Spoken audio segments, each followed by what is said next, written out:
This is a recent judgment delivered by Apex Court, Supreme Court on 22nd May 2026. It is about quashing of FIR BNSS 528. Is in this case the facts I'm going to tell you briefly. Supreme इस case में ए और B के बीच में civil dispute चल रहा है 2000 से and फिर इन 2009 एक एफआईआर करता है अक्यूज्ड पे रेस्पोंडेंट, मतलब अपीरेंट पे रेस्पोंडेंट, उसमें फोर्जरी की एलिगेशन है और चीटिंग की एलिगेशन है। फिर कुछ महीने के बाद, 6-7 महीने के बाद एक और एफआईआर करता है और पुरानी एफआईआर को मेंशन नहीं करता है रेस्पोंडेंट, और उसमें वो एलिगेशन लगाता है criminal intimidation, extortion, cheating, forgery and all. तो इस केस में जो सिविल डिस्प्यूट चल रहा था वो प्रॉपर्टी के रिलेटेड था, टाइटल के रिलेटेड। और इन क्रिमिनल एफआईआर रेस्पोंडेंट का कहना था एफआईआर में कि उसने अक्यूज ने फोर्स डॉक्यूमेंट बनाए हैं, फोर्जरी की है to for the property title की ये प्रॉपर्टी। और जबकि सिविल डिस्प्यूट में रेस्पोंडेंट कह रहा है कि मेरी प्रॉपर्टी है, अपीलेंट कह रहा है कि ये मेरी प्रॉपर्टी है। अब यहाँ पे हाई कोर्ट ने क्वैश करने के लिए मना कर दिया इस बिना पे कि ये फोर्जरी भी है, और साथ में हाई कोर्ट का कहना है कि क्रिमिनल एंटीसीडेंट है, मतलब वो पहले क्राइम कर चुका है जिसके ऊपर एफआईआर हुई है, तो इस वजह से एफआईआर को क्वैश नहीं किया। अब यहाँ पे सुप्रीम कोर्ट के सामने है कि क्या ये सही है, ये एफआईआर को क्वैश ना करना है, या फिर गलत है। तो सुप्रीम कोर्ट ने अगर आपको लगता है कि सुप्रीम कोर्ट ने ये कहा होगा कि एफआईआर को क्वैश करना सही नहीं है, क्वैश नहीं होनी चाहिए, तो आप गलत हैं, क्योंकि you may lose marks in the exam if the question comes on same facts. To understand this case do watch the full video. इसमें सुप्रीम कोर्ट ने कहा है कि एक तो 2001 से 1 में आप कह रहे हो कि ऑफेंस आपके अगेंस्ट कमिट हुआ है, और you are filing a FIR on 31/12/2009, तो नियरली 8 to 9 ईयर डिले। तो यहाँ पे जो इतना लंबा डिले है, ये अपने आप में क्वेश्चन अराइज करता है कि क्या ये एक सच्चा केस है या झूठा।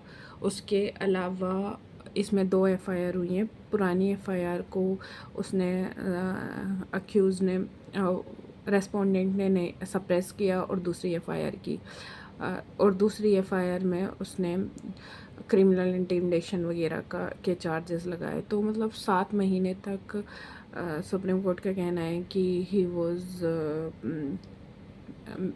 preparing कि more allegation should be made on him. This is the case where civil case को क्रिमिनल रूप देने की कोशिश की गई है।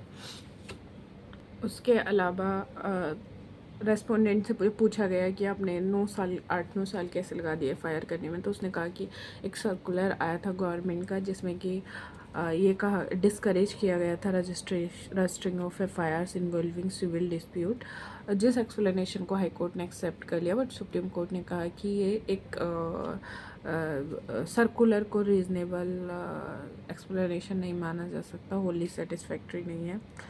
और उसके अलावा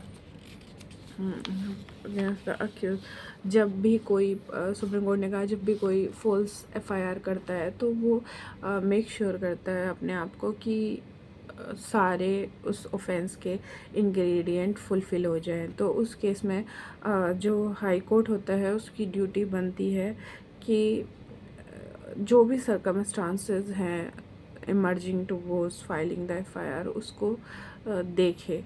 तो this is the court language I am reading for you. The court owes a duty to look into many other attending circumstances emerging from the record of the case over and above averments, and if need be, with due care and circumstances, try to read in between the lines. The court, while exercising its jurisdiction under Section 482 CRPC or 226 of the Constitution, Article 226 of the Constitution, need not restrict itself only to the stage of the case, but is empowered to take into account the overall circumstances leading to initiation, registration of the case, as well as the material collected in the course of investigation. Take, for instance, the case on hand, multiple FIRs have been registered over a period of time. It is the background of such circumstances. The registration of multiple FIR assumes importance, thereby attracting the issue is of wreaking vagrants out of a private or personal grudge as alleged. तो जब भी कभी high court के सामने 528 BNSS या 482 CRPC में क्वेश करने का मैटर आता है, तो हाई कोर्ट को और सर्कमस्टांसेस जो भी हैं वो देखनी है, इन्वेस्टिगेशन में जो भी कलेक्ट हुआ है वो देखना है, ये देखना है कि कौन कौन से सर्कमस्टांसेस रहीं जिसकी वजह से इमर्ज हुआ to this case towards initiation of proceeding. अब इस केस में सुप्रीम कोर्ट ने कहा कि फोर्जरी के इंग्रेडिएंट्स फुलफ़िल नहीं हो रहे, उसके अलावा चीटिंग के भी इंग्रेडिएंट्स फुलफ़िल नहीं हो रहे, एक्सटोर्शन के भी नहीं हो रहे, और क्रिमिनल इंटिमिडेशन के भी नहीं हो रहे. क्यों नहीं हो रहे? In the next video I would be discussing, because this video is about BNSS के recent judgement, not about IPC recent judgement. For BNS IPC recent judgement I would be uploading on the same case the next video, जहाँ पे क्यों ingredient fulfil नहीं हो रहे, I would be dealing with that.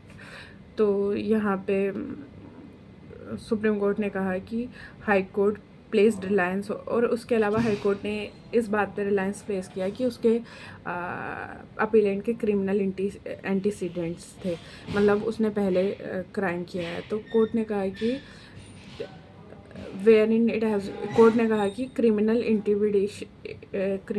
Antecedents नहीं देख सकते आप while the proceeding for quashing of FIR, क्योंकि एज यू ऑल नो किसी का भी bad character, previous criminal antecedents relevant नहीं होते, प्रेजेंट केस की बात की जाती है.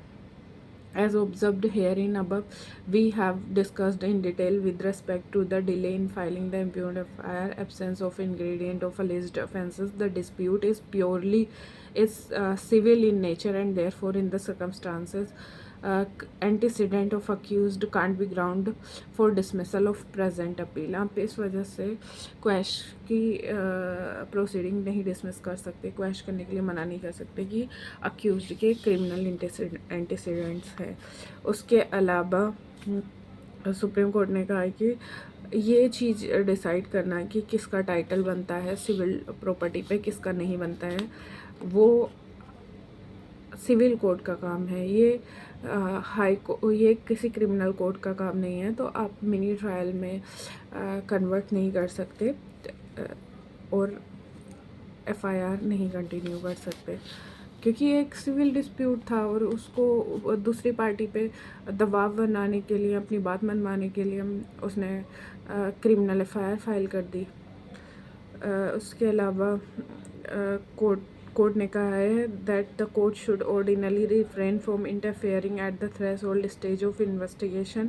However the said judgment itself recognize that where the allegations do not disclose the commission of cognizable offense, or where criminal proceedings manifestly amount to abuse of the process, the High Court is duty bound to exercise its inherent jurisdiction under Section 482.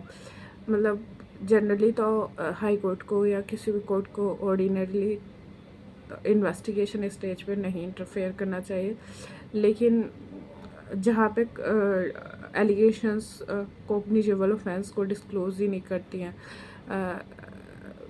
Just to abuse the process of law, एक FIR file कर दी गई है। तो वहाँ पे high court duty bound है कि वो 482 में या सीआरपीसी या 528 बीएनएसएस में उस केस को क्वैश करे।